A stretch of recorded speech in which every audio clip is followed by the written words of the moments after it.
भारत के तमाम electro homeopathy को डॉक्टर सुदाम प्रसाद सिंह का नमस्कार। डॉक्टर उमाशंकर बाबू के संन्यास से कानपुर लौटने के बाद बहुत से लोग उनके आसपास मंडराने लगे और सब कोई अपने को डॉक्टर उमाशंकर बाबू का चेला कहता था। लेकिन सच ये था कि रमाशंकर बाबू दवा बनाने के लिए प्रिस्क्रिप्शन लिखते थे। दवा बनाने के लिए कुछ सहायक के तौर पर कुछ लोगों को रखा था। उसमें से एक आदमी का हमने जब वीडियो देखा तो ताज्जुब में पड़ गए। रमाशंकर का शिष्य कहता है कि डॉक्टर काउंट जर्मेटी ने मानस के शरीर में 38 अंग देखा, इसलिए 38 दवाई बनाई। भैया सीजर मैटी ने मात्र 37 दवाई बनाई थी, 38 नहीं।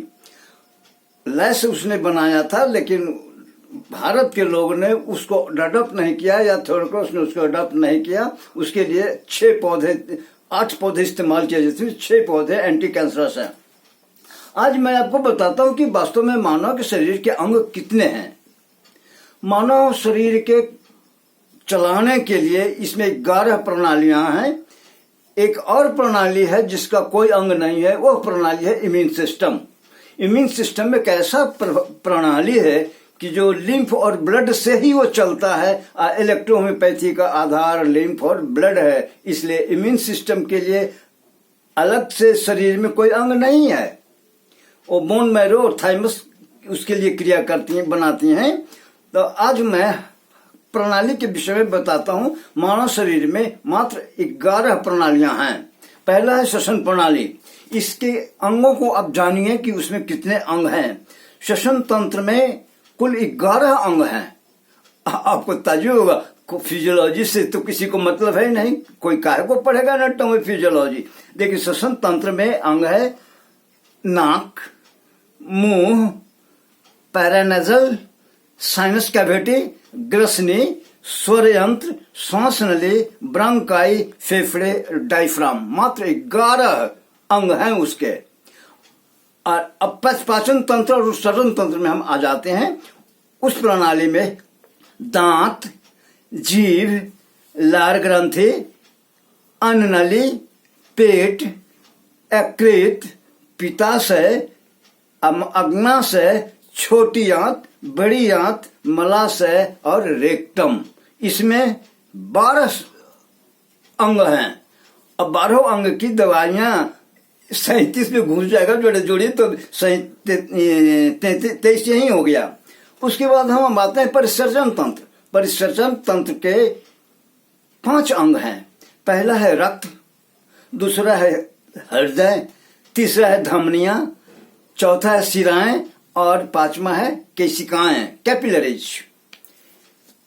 अब मूत्र प्रणाली में आप आइए।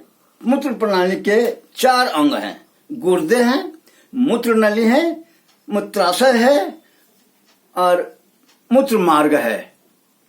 उसके बाद आता है थर्मल प्रणाली, यानी बॉडी टेम्परेचर को रेगुलेट करने वाले जो अंग हैं उनको थर्मल प्रणाली में वो आता है। उसमें है त्वचा, हमारे त्वचा तो यानी टेम्परेचर नियमित करने में अहम भूमिका निभाते हैं।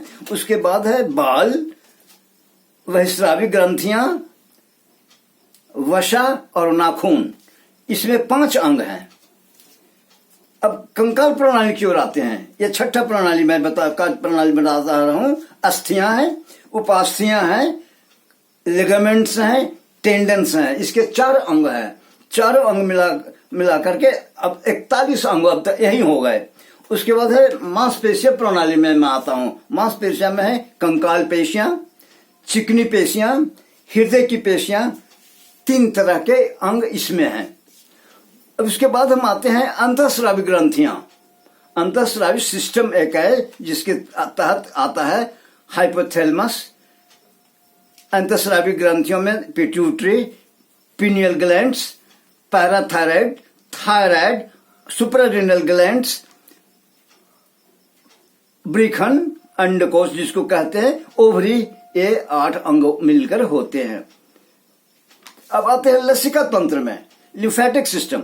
इसमें लसिका है, लिम्फ नोड्स है, लसिका वाहिकाएं हैं, टॉन्सिल है, पीला है और थाइमस है। इसमें मिलकर ये 6 अंग हो जाते हैं। अब आते हैं तंत्रिका तंत्र में। तंत्रिका तंत्र हमारे मस्तिष्क, रीढ़ की हड्डी या स्पाइनल कॉर्ड जिसको कहते हैं, संवेदीय सेंसरी ऑर्गन्स, जिसमें स्पर्श प्रणाली आता है, आंख आता है, घ्राण आता है और श्रवण। इसके लिए 8 अंग हमारे शरीर में बने हैं। आते हैं प्रजनन प्रणाली।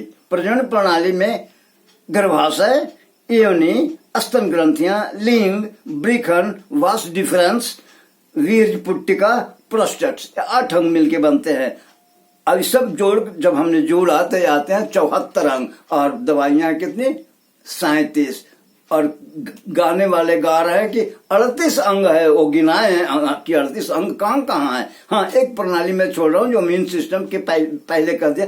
इम्यून सिस्टम का कोई अंग नहीं होता है, वो टोटल लिम्फ और ब्लड पर आधारित होता है। आज पूरा देश कोरोना वायरस से ग्रसित है, इसलिए कि इम्यून सिस्टम उनका कमजोर है। अगर इलेक्ट्रोहोम्योपैथी की दवाइयां इस्तेमाल किया जाए तो लिम्फेटिक सिस्टम और के माध्यम से ब्लड संचरण प्रणाली के तहत से इम्यून सिस्टम हमारा स्ट्रांग हो जाता है। H1, A3, lymph1, WE, vein1, C1 और A3 इम्यून सिस्टम के लिए मास्टर रेमेडी है। हमारा आजमाया हुआ है। 1986 में पटना के राजेंद्र नगर में इंसेफेलाइटिस फैल गया था तो पटना के डीएम से हमने आदेश लेकर के वहां कैंप लगाया और उस कैंप का 1 किलोमीटर का एरिया हमको 1 वर्ग किलोमीटर का एरिया मुझे दिया गया था। मैं और डॉक्टर झा जी थे, डॉक्टर महेशंकर वो उस समय संन्यास में जा चुके थे और एक भी इंसेफेलाइटिस का केस नहीं मिला। पटना का डीएम हम दोनों आदमी को सम्मानित करने के लिए कैंप में आया।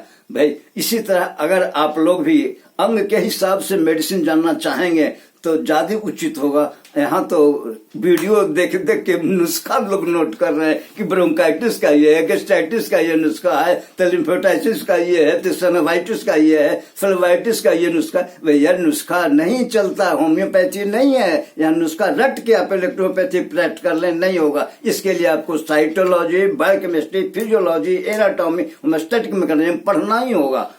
पढ़ने से भागेंगे, इलेक्ट्रोहोम्योपैथी नहीं आएगी। फिर आप नेक्स्ट चांस से हम आपको फार्माकोपिया के एक पौधे का डिटेल्स बताऊंगा। पौधा का में बोटानिकल नाम क्या है, लोकल नाम क्या है, कौन सा अंग, उसका स्ट्रक्चर, पौधे का स्ट्रक्चर क्या है, कौन सा केमिकल पाया जाता है, उस पौधे का कौन सा भाग इस्तेमाल किया जाता है और इस्तेमाल करने का स्वरूप क्या होता है। मैं अगले एपिसोड बनाऊंगा और वो वीडियो 5 से 6 मिनट का होगा। ज्यादा समय मैं आपका नहीं लूंगा। नमस्कार।